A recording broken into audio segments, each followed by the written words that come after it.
আমাদের এখানে উপস্থিত থাকবেন, আমাদের কোলাবোরেশনে আছেন দুটো ইউনিভার্সিটি, তাদের মাননীয় উপাচার্যবৃন্দ, সাউথ ইস্ট এবং জাম্প, এটা হচ্ছে স্কুপাস ইন্ডেক্স জার্নাল।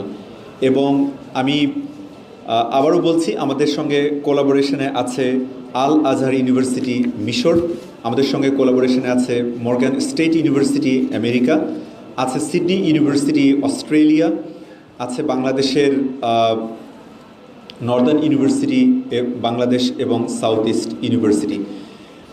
আমাদের এই কনফারেন্সের মূল থিম হচ্ছে শিক্ষা, সাহিত্য এবং সংস্কৃতি, এবং এই গবেষণাগুলির মূল বিষয় হচ্ছে অন্তর্ভুক্তিমূলক গবেষণা এবং সমাজ প্রতিষ্ঠায় সাহায্য করা, এবং আরেকটা বিশেষ দিক হচ্ছে ন্যায় বিচার প্রতিষ্ঠা করা। সুতরাং আমরা বিশ্বাস করছি আমাদের এই সম্মেলনে উপস্থাপিত গবেষণাপত্র থেকে সমাজে কিছুটা হলেও ন্যায় বিচার প্রতিষ্ঠায় সাহায্য করা হবে। সেদিক থেকে আমরা দেখছি যে যত বেশি সংখ্যক গবেষকের সম্মেলন, তত বেশি বৈচিত্র্যময় চিন্তা ও ভাবনার সেখানে মিথস্ক্রিয়া হয়ে থাকে, এবং চিন্তার যত বেশি মিথস্ক্রিয়া হয় তত বেশি নতুন নতুন চিন্তার উদ্ভাবন হয়। আর নতুন চিন্তার উদ্ভাবন মানেই সমাজের অগ্রগতি, সমাজের পরিবর্তন। এই সমাজের অগ্রগতি এবং পরিবর্তন সাধনের জন্যই আমাদের কনভেনার মহোদয় বলেছেন যে আমরা সমাজে ন্যায় বিচার প্রতিষ্ঠা, সমাজ পরিবর্তন এবং সমাজ টিকে থাকার জন্য সবচেয়ে বড় উপসঙ্গ হলো পরিবেশ। সেই পরিবেশের বিষয়ে সচেতনতা বৃদ্ধি, একই সাথে আমাদের যে একাডেমিয়া আছে সেই একাডেমিয়াতে আমরা নতুন কিছুর সংযোগ ঘটাতে চাই, নতুন জ্ঞানের সংযোগ ঘটাতে চাই।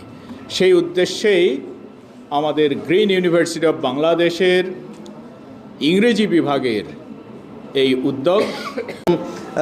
আপনাদের ঐকান্তিক প্রচেষ্টা এবং সহমর্মিতা এবং সহানুভূতি এবং সাপোর্ট, এই তিনটা দিয়ে মূল যে উদ্দেশ্য জায়গাটা, আমাদের সাংবাদিক ভাই বোনদের আজকে আমরা সাহায্য চেয়েছি। আমরা অ্যাটলিস্ট আমাদের টার্গেট অডিয়েন্স এবং তাদের মারফতে যেন আমরা ল্যাংলিটের যে বিশাল ব্যাপ্তি এবং প্রসার, সেটা যেন আমরা অর্জন করতে পারি, এবং এতে করে গ্রিন ইউনিভার্সিটি যে বাংলাদেশের one of the most progressive university বলে আমরা নিজেদেরকে দাবি করি এবং ইনশাল্লাহ গ্লোবালি স্বীকৃত, সেই জায়গাটা যেন গ্রিন ইউনিভার্সিটি ধরে রাখতে পারে, যে এরকম একটা ওয়ার্ল্ড ক্লাস কনফারেন্স অ্যারেঞ্জ করা এবং ইনশাল্লাহ সাকসেসফুলি কমপ্লিট করার মতো লজিস্টিক্যাল, ফাইন্যান্সিয়াল এবং আদার ক্যাপাবিলিটি, এবং সবচেয়ে বড় কথা আমাদের শামীম স্যারও বললো যে আমাদের যে টিমটা কাজ করছে, আমাদের যে সক্ষমতা আছে, এই সক্ষমতা কিন্তু শো করে যে গ্রিন ইউনিভার্সিটি এখন বাংলাদেশের সবগুলো প্রাইভেট ইউনিভার্সিটির মধ্যে আমরা একটা স্বকীয় জায়গায়, উচ্চতায় পৌঁছে গেছি ইনশাল্লাহ। সো সাহিত্য এবং ভাষায় হয়নি, তো এটা একটি উল্লেখযোগ্য দিক। আপনাদেরকে ফোকাস করতে বলবো এবং প্রকাশ করবেন, মানুষজনকে জানাবেন। দ্বিতীয়ত আরেকটি বিশেষত্ব এই কনফারেন্সের, সেটা হলো আমরা বলছি ল্যাংলিট, ল্যাঙ্গুয়েজ অ্যান্ড লিটারেচার। আপনারা খেয়াল করেছেন যে বাংলাদেশে যে কনফারেন্সগুলো হচ্ছে আইদার লিটারেচার অল ল্যাঙ্গুয়েজ। আমাদের অনেকগুলো অর্গানাইজেশন আছে, যেমন বেলটা ফোকাসেস অনলি অন ল্যাঙ্গুয়েজ, এটলাব ফোকাসেস অনলি অন লিটারেচার। তো আমাদের কনফারেন্সগুলো either on literature or on language, কিন্তু এই কনফারেন্সের বিশেষত্ব হচ্ছে language and literature, both are focus and both are considered equally important. সেই হিসাবে গ্রিন ইউনিভার্সিটি কাজ করছে। আমাদের এখানে 10টি প্রোগ্রাম এবং আমাদের 4টি ফ্যাকাল্টির মাধ্যমে আমরা সেটা করছি। আরেকটা কাজ হচ্ছে জ্ঞান তৈরি করা, এবং আপনারা জানেন এবং আপনারা খুশি হবেন, আমাদের নিজেদের আমাদের সেন্টার আছে, রিসার্চ সেন্টারে আমরা যেখানে গ্র্যান্ট আমরা দেই, এবং সেই সাথে আমাদের বছরে 2টা কনফারেন্স আমরা ইন্টারন্যাশনাল কনফারেন্স আমরা আয়োজন করি, যেই 2টা আমাদের গত নভেম্বর এবং ডিসেম্বর হয়েছে। একটা আমরা বলি আইটিটি কনফারেন্স, আরেকটা হচ্ছে STI, sustainable technology for innovation.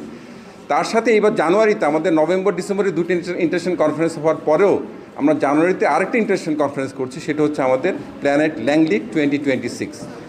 এবং একটা ইউনিভার্সিটির জন্য 3টা কনফারেন্স 3 মাসে করা, এটা আসলে অনেক বেশি কঠিন ব্যাপার। তারপরে আমরা আমাদের সক্ষমতা আমরা দেখিয়েছি আল্লাহর রহমতে, এবং সেই কারণে আমাদের গ্রিন ইউনিভার্সিটির সবাইকে আমি ধন্যবাদ দিচ্ছি।